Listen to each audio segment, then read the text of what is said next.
AI is taking over our jobs. Recently on the news, 161 stores, retail stores, have closed down in the past 2 weeks. Now, companies closing down has been around for the last couple of years. It's been happening all over the world. So it's nothing new. We're actually transitioning, we're truly over and past that AI space, and we're transitioning into a totally new age and space. However, as human beings, we haven't fully evolved quite as yet to that age. I want you to think about your job, your current job. Is there a particular task or the whole job itself?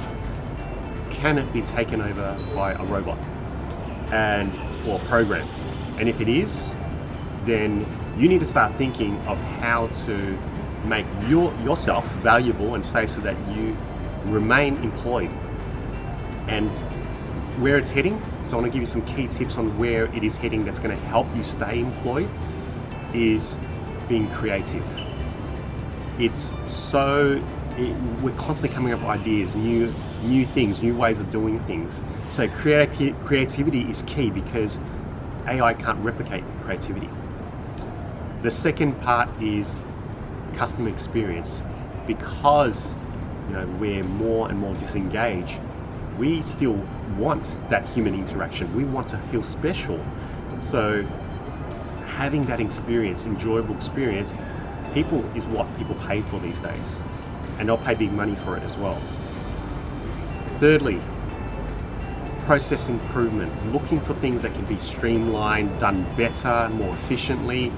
If you're focused on your role on how to do that better, companies want that. They're always looking to do things better and get better results. And finally, we need more leaders, because we need people to lead people to be able to do all this, right? To lead teams and set that vision, set that strategy out there so that people know what to do. So those are the 4 key tips on how to combat technology going to be taking over your job.